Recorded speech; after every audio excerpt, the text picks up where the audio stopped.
Greetings, and welcome to another episode of 1320 Time Stream. This is Leia Eternal. As you can see here, we're on our Wavespell page of this episode, on the 6th day of our Earth Wavespell, rocking the energies of the rhythmic wind. Just going to give a very quick zoop of info there for you right before we jump into that breath meditation.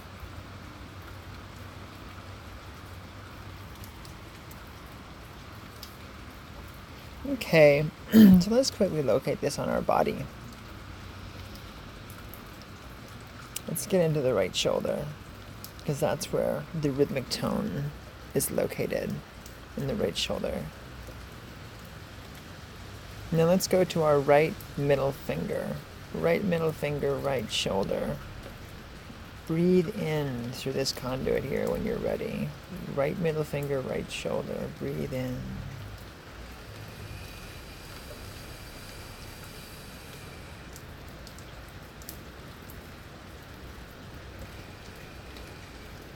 Beginning to activate and engage the 6th day of our Wavespell here. We're in the 6th joint of 13, the 6th day of 13.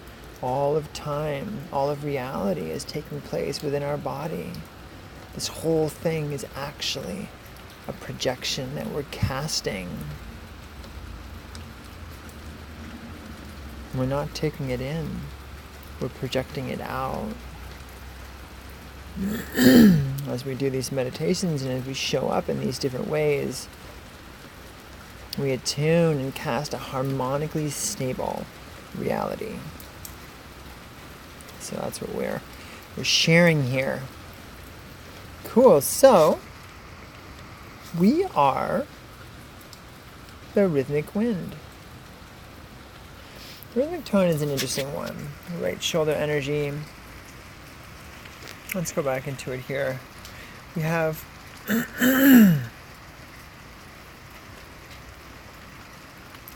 organization, balance, and equality.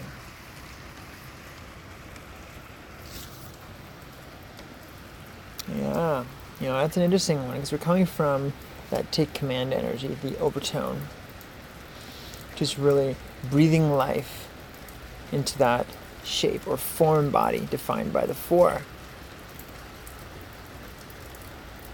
Taking command of that thing that's alive, that was inhabited by the electric energy, which is the tension built by that dualism, the tension between the dualism and then the dualism being represented as the very opposite of that singularity, that unification of the magnetic tone. So we can kind of see how this is all working. It's like taking command of that body, that form that the energy was breathed into.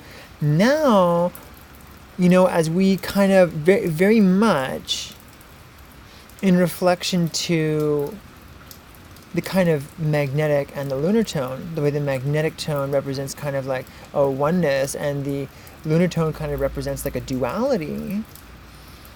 In the way that the Wavespell kind of goes through these corridors, we have the first corridor, we have the second corridor, and the third corridor. The first corridor is right here is the first 4 days. The second one is from 5, 6, 7, 8, then 9, 10, 11, 12. And the last day is a portal back to the first day of the next Wavespell. So, in a way, there's a bit of a fractal continuosity here, in the way that the lunar tone is kind of defined from the unification of the magnetic tone.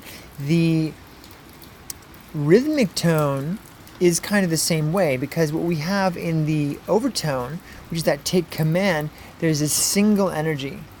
The taking command is that energy has become one. It's being commanded. And so this kind of reflects out in the next aspect is all the aspects of those manifestations that now have been taken command of. We could call them, say, professions or the objects on a desk or whatever, right? Up to this point, we've kind of like filled something with life and given it existence. And so now we're kind of entering the myriad things. We're entering the myriad expressions. From one rock to all the rocks on a beach. So this brings us to, as we're taking command, well, we can't just blast forward blindfolded. We're going to need to organize. We're going to need to find that energy of organization, that symmetry within all those fractal reflections and representations of those things that now have their form bodies, whether in mind, whether in space, whether in other dimensional experiences. And so in this way, I find it is similar to the lunar tone, because the lunar tone represents itself kind of as the opposite of the magnetic tone. And if the overtone, tone 5, is kind of like the magnetic tone in the way that it's kind of like representing something singular, then the rhythmic tone is not just representing something dual, it is representing something in the state of the multitude. So while magnetic is singular and lunar is polar, overtone, I don't know what singular was the word I used, but it's that would be it, right? It's the magnetic tone is unified and the lunar tone is polar. The overtone to me feels singular, and then the rhythmic tone is like a multiplicity, the multitude. And so I find there's an interesting fractal overlay there. A similar stream of energy. So we have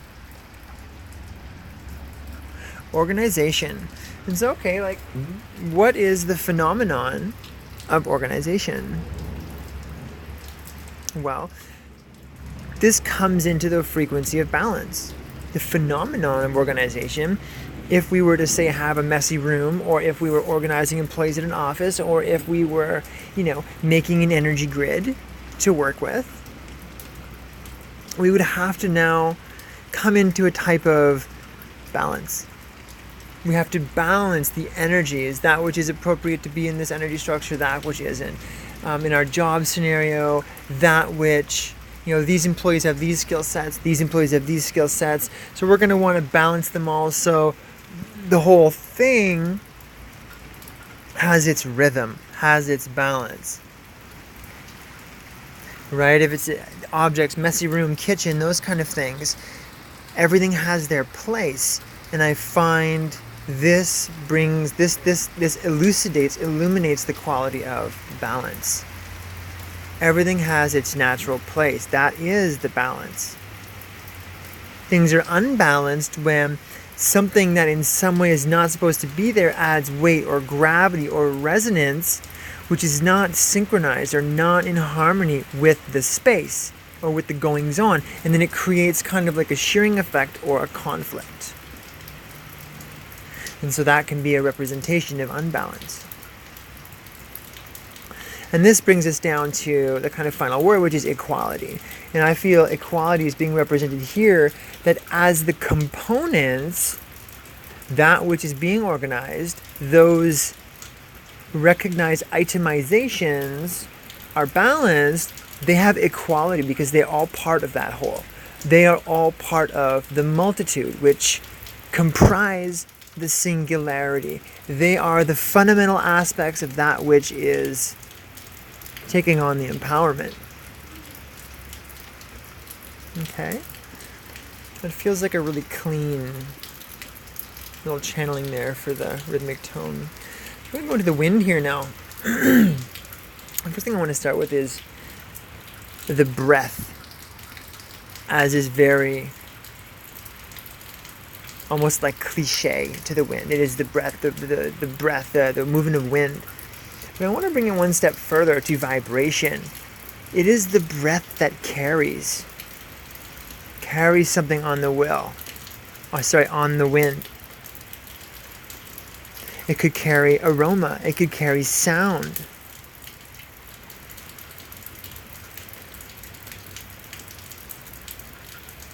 A day to work with your sage bundle, your aromatherapy. A day to organize your mixes and get into your singing or get into your sonic devotions, your sonic art. Aromatherapeutic alchemy. The mind can be witnessed as the wind, the motion of thoughts, the air, as is sometimes elucidated to you in tarot. The air is the mind. I just wanted to give some of those more analogs for us to start thinking kind of outside of the three words as we touch into the three words. The wind is the communicator. It is, and right there, communication. Now there's many different kinds of communication, like we've talked about a little bit in some of our harmonic videos, about how we're going beyond language, beyond definitive objectification as a communication, whose inherent nature is separation. So communication, yes, can be more of a telepathic phenomenon. And it's not necessarily a vocalized vibration, but in this aspect, what I'm going to call wind-based communication or wind-based sound motion, that we have the breath that's carrying the vibration of the vocality of the body. Could the body make vocal noise without lungs? Would it be possible? We are moving the air out and or in to resonate here with the vocal cords as we shape our esophagus. I'm not 100% sure on the terminologies, the physical terminology, but shape the esophagus and those energies and physical and energetic components inside of that throat area, inside of that mouth area, to articulate the complex shaping and sound of the wind, of the breath. You could say that it's like a fifth dimensional modeling, but not necessarily fifth dimension in the concept of collective consciousness, fifth dimension in the concept of vibration, because the fifth dimension, which actually creates the collective consciousness, the spherical vibrationary container, is vibration itself. And so the actual fifth dimension in our chakra scheme, in our 7 chakra scheme, is the throat chakra, while the fourth dimension is the heart, the third dimension is the solar plexus, the second dimension is the sacral, and the first dimension is the root chakra. Now, we're not going to get too much into that, but I find for this analogy, the throat chakra being the vibrationary center, it represents and carries the energy of vibration, resonance. And it's in these glandular areas, in the thyroids, that those energy vortexes that we connect through fifth dimensionally are located. As we find trust and honesty in our hearts, we open up to that fifth dimensional aspect. Now, we can easily connect with our voices and have it not be a direct fifth dimensional experience, like someone just talking or whatever, or even just singing. To kind of plug into the fifth dimension, we're allowing a surrender. Allowing and trust creates surrender, and that is the realm of the heart, which is why from the third dimension, because a lot of these chakras are usually engaged from the third dimension, making yourself do something, making one of the sense aptitudes activate. I'm seeing, I'm hearing, I'm smelling, I'm feeling, I'm tasting. Most of the time, we've actually been trained to be in a solar plexus charge. And so when we're using that vibrational aptitude of the mouth, of the throat, it's actually just in a very causal way, in a very third dimensional way. It's only really affecting 3D space, and we're missing out on more of the subtleties. It's only when we connect through our art and our heart do we bridge into that fifth dimension. And this, I've explained a little bit about this in other videos, and the whole third to fourth to fifth. And in our chakra wisdom, it works here as well, is that from that objectivity, from that linearity, that force over matter energy, we begin to initiate into our heart, which is that fourth dimension, that fractal, that reflective. We begin to open up to that emotion, that invitation. And as we trust and surrender, we come into the wholeness of what's actually in the throat chakra, or the fifth dimension. We become, see, first we're attuned. We're attuned by the heart. The heart attunes our vibrational body. And that's why the fifth dimensional existence of the throat chakra can exist. Because the vibration that we all join in together is the frequency of the heart, is the frequency, that resonance, which is a complementary geometry. When we're all resonating together in that complementary geometry, all of our thoughts, emotions, feelings all become a singular, receptive and transmitting container. Telepathy, telepathy. We feel each other. We hear each other on the emotional level, on the mental level, because the mind, those thoughts we have, like I've shared before, what I call thoughts artifacts. Knowledge is a collection of artifacts, a collection of thoughts.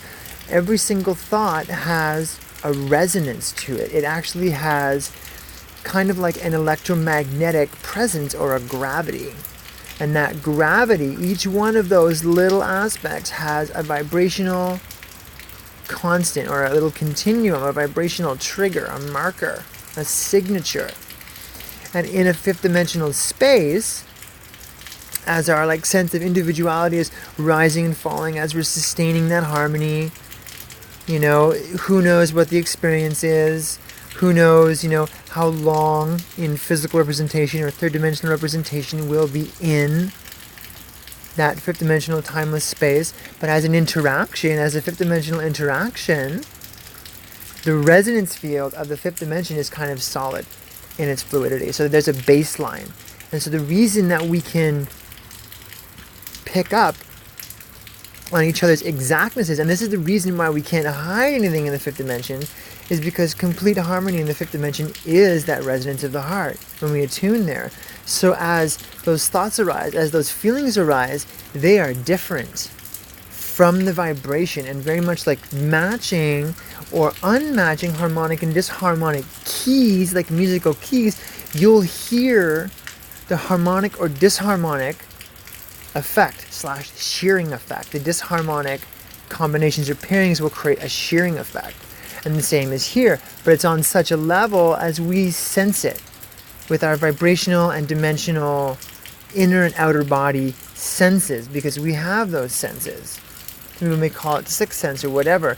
There's sometimes a mathematica to how we relate to things. Though I feel there is kind of an infinite number of senses, and the classic five senses are what we have identified as what we're doing in our third dimensional causal, objective, collective conscious experience.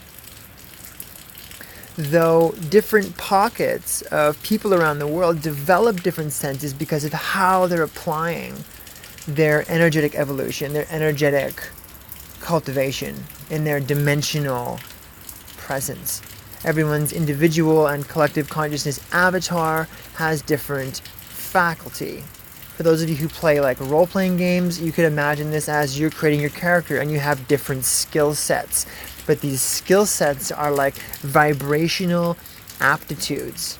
And for painters and artists out there, this is like a different color palette.